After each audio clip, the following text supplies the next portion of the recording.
Good morning, everyone! I welcome you to another day with a financial coconut. In our podcast, we'll be debunking financial myths, discovering best financial practices, discussing financial strategies that fits our unique life. You get it! Ultimately empowering us to create a life we love while managing our finances well. So whether you're interested in the pursuit of the common narrative, getting a degree, finding a job, setting up a family, and live happily ever after, or you're an avid FIRE believer, F.I.R.E. for those who are new to the term, FIRE means financial independence, retire early. Or you're just quirky, like me, questioning and trying to create a life you love. There should be something for you here. So whether you're on your way to work, to school, chilling by the beach, or just cuddling, snuggling in bed, today's topic is, how should I insure myself? So you went through many years in university or went through the polytechnics. Finally you graduated, finally you got a job, you're making income, and things are starting to change because you're going to a new phase of life. And then you realize that you have some friends that join the insurance company, and you'll be like, are they going to sell me something? The truth is yes, because that is their job, right? They're supposed to sell. And chances are you'll be getting people that you've not connected for a really long time knocking your door and asking you about your financial health. How are you doing? Have you saved any money? Do you have any insurance? Are you going to plan for retirement? All those kind of stuff. Sometimes these people a little closer. It makes it a little tough to, should I say, politely reject them. Sometimes you totally don't know them, and then suddenly they come and connect with you, sharing with you they have this investment plan, that savings plan, that insurance plan, and all sorts kind of stuff. I'm sure you've experienced it. And for some people, even starting university, the university, they organize so many camps, and a lot of these financial companies, they sponsor big money, 10,000 Sing dollars, just to come and talk to you during your camps. Yeah, that is how you get your camps going. If you didn't know, most of the time only these financial companies or these insurance companies, they are gonna be paying cash sponsorship. And to run a camp, you need money, all right? So you get the idea. That's why there'll always be these few hours that you get tucked into one of the lecture theaters, and then you get bombarded by all this random insurance or savings plan or retirement plan, endowment plan, all those kind of plan. They sell you all sorts of stories. You get the idea. But is insurance important? It is. I think it's important. What is insurance exactly? Insurance is a risk mitigating tool. What is a risk mitigating tool? Essentially, is something that will cushion your fall, right? So I do think there is a place for insurance. Very, very important, because you never know when you get into an accident. You never know when you will, get seriously ill. Most of the time, these are the things that insurance cover. Of course, you have a house, you want to buy a housing insurance because you don't want your house to get burned down. You organize some random barbecue and got high, and then someone just lifts the stove on and burns the place, whatever. Or you get a car, you need an insurance, etc., etc. But most people will start with life insurance or health insurance, hospitalization, all those kind of stuff. And yes, I believe it's important because they help you cushion your down, right? Help you cushion when shit happens. But the biggest shit that you're facing now, it's getting yourself off the ground. You are at ground zero. You just got your job. You have all this debt that you need to pay because you went to university. You get some debt, 20, 30,000 easily. If you're in more expensive courses, then yeah, you get the point. You have some debt. You just got a job. You're trying to get yourself together, trying to build a savings, trying to manage your finances. Those are the things that you need to start with. Get your income proper, manage your savings. These are the two things that you need to do first. Right? So when you're on ground zero, there is no ground to go further. Yes, you can fall sick, you can still get into an accident. You're not wrong. But you're at ground zero, man. Get yourself off the ground first. Right? Sort out your income, sort out your savings. Then we talk about insurance. And you need to realize that all over the world today, there is a relatively robust healthcare system. Of course, relative to the past, right?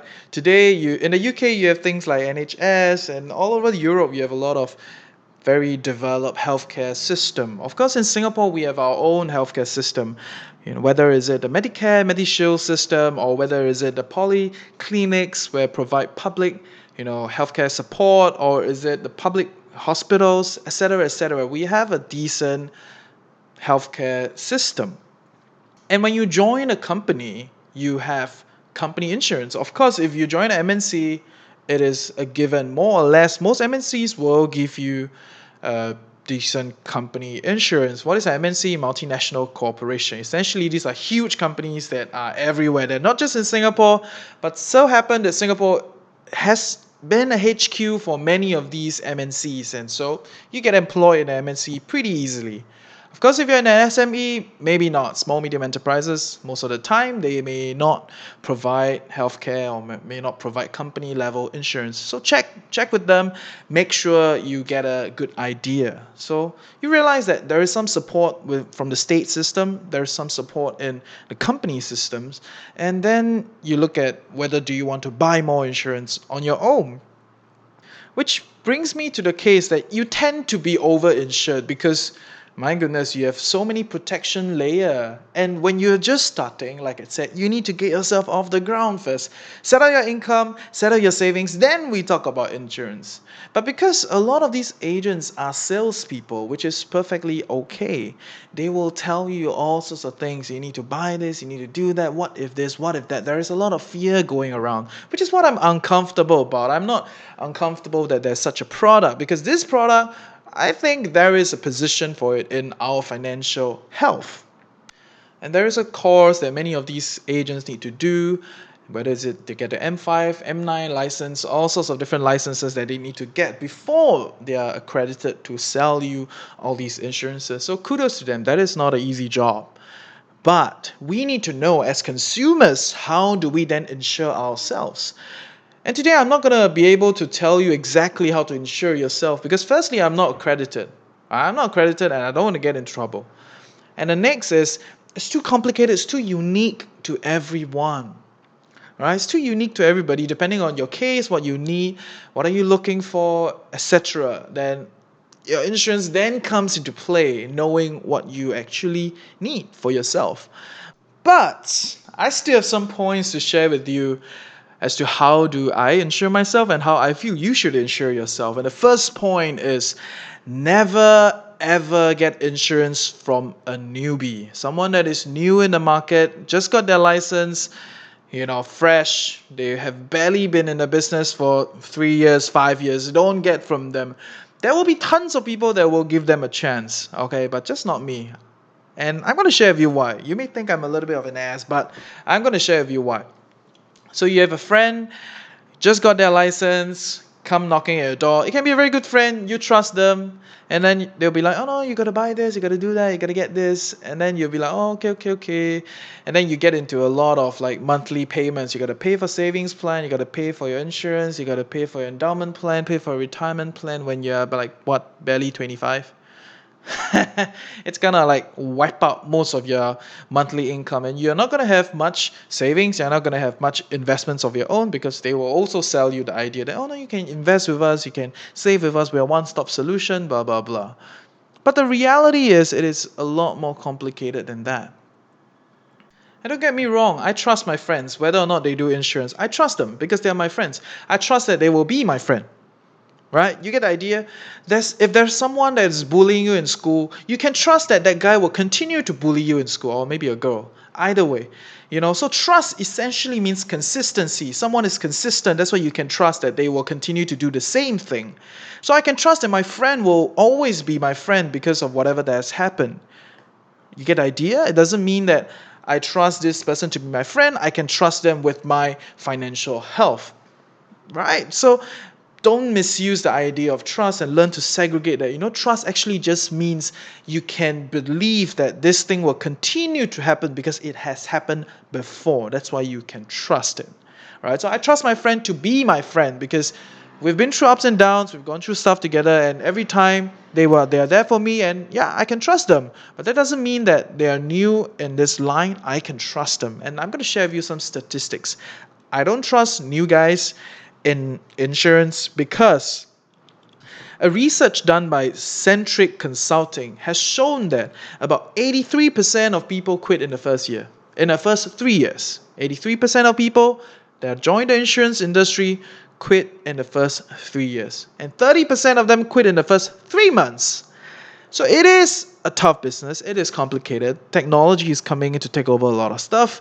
You have a lot of agents in the market. You have all sorts of things going on these days, and it's difficult, right? So it's not so easy as to everyone, they're gonna make a lot of money selling savings plan, all those kind of stuff. It's not that simple. So honestly, I wouldn't want to buy from someone that is new because I'm not even sure whether they will be here. Why would I want to trust my financial health? Why would I want to trust my insurance policy or my savings plan if I choose to get a savings plan with someone that is my good buddy?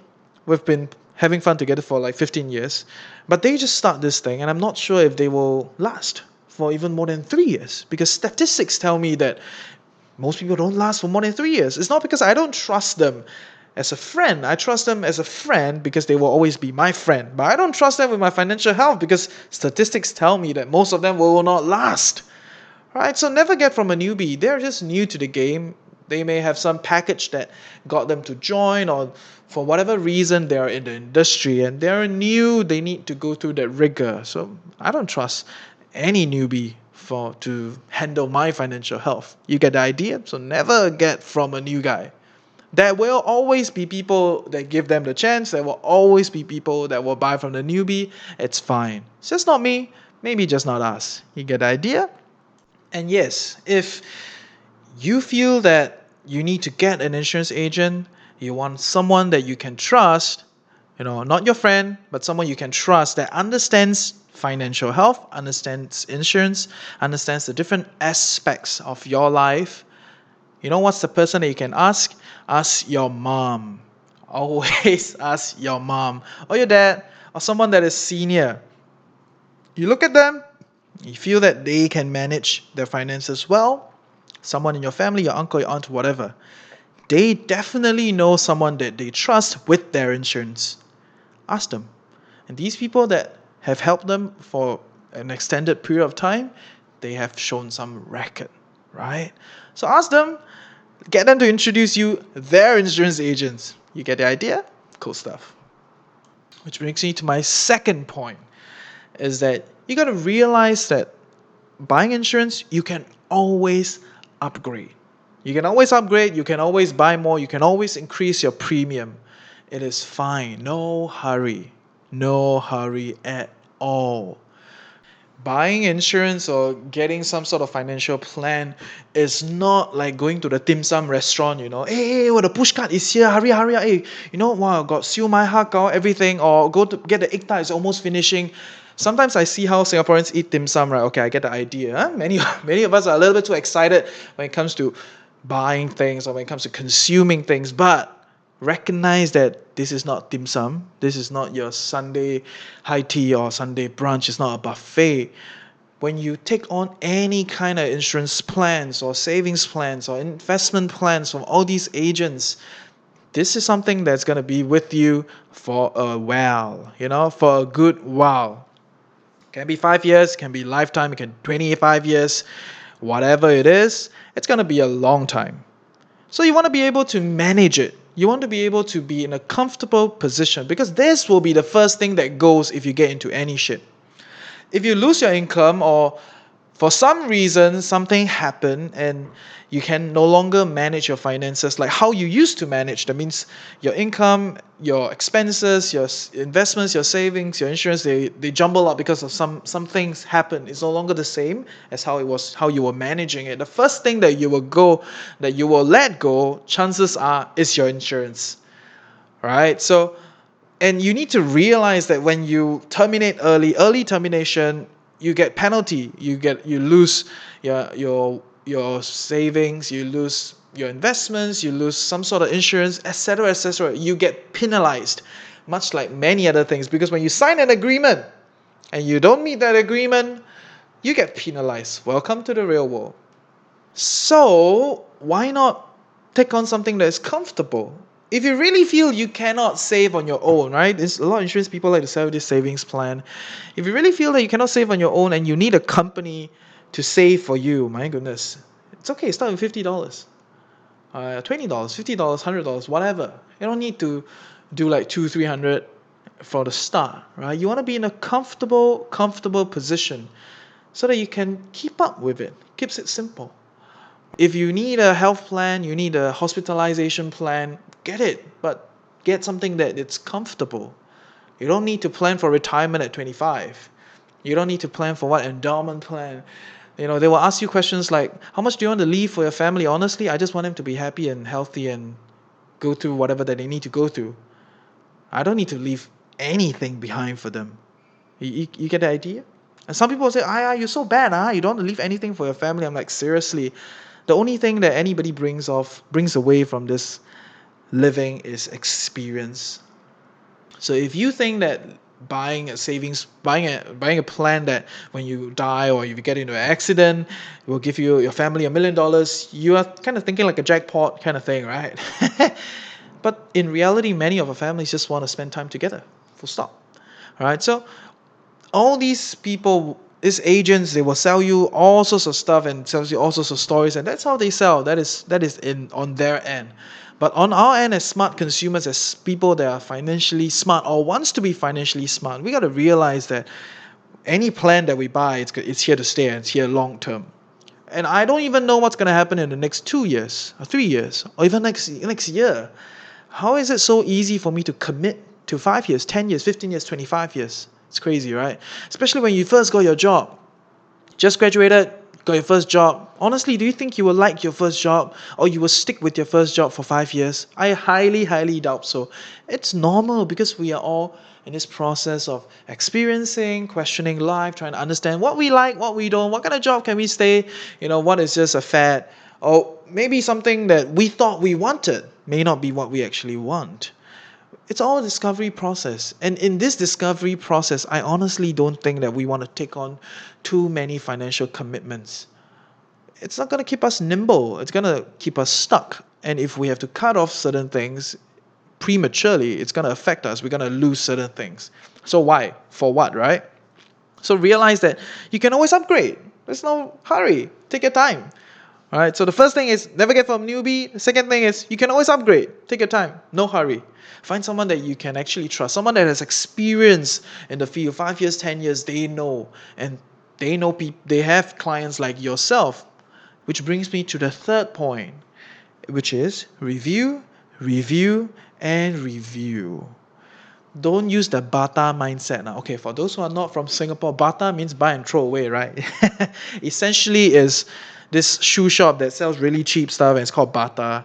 Honestly, Bata is very good shoes. Okay, if Bata wants to sponsor me, I don't mind. Bata is really good shoes. I've used them when I was really broke and I still needed to look decent. I bought a pair of Bata shoes and it stayed with me for close to 3 years. Cool stuff. Many of the other shoes that I bought thereafter, they didn't last for a year plus. Alright, so shout out to Bata. But never use that Bata mindset, the buy and throw away mindset when you are doing anything when it comes to your finances. Whether is it your investments or whether is it your savings or whether is it your insurance. Don't use that Bata mindset, dude. Review, and review. Keep yourself updated. What's going on? What's happening? Every 1 to 2 years, 2 to 3 years, whenever you're comfortable. I think 2 to 3 years is fine. Review with your insurance agents. What's going on in your life? You have some priority shifts? Are there any better plans these days? Because insurance work as a pool system. When more people sign up for the pool, it becomes popular, premiums go down. Right? Or you get the idea. It's a lot more complicated. It's not as simple as what it seems. But the idea is, much like selling any other thing, there will always be this new and improved thing that comes along the way periodically. Right? And certain old things, the older versions, they get obsolete. They become cheaper, etc., etc. Right? So always review, and review. So that sums up the podcast for today. How should I insure myself? The first thing is never get from a new guy. They are also getting tested themselves in terms of whether they can last through this insurance business. or whatever insurance agency that they are with. Next point is realize that you can always upgrade. You're not in a hurry, right? You don't need to plan 20, 50, 30 years. 5 years. Do something manageable, something that's like maybe 5 to 10% at most of your income, something that you can manage even if your income gets distorted. Okay? And then the third, last point, review, review, review. No bata mindset.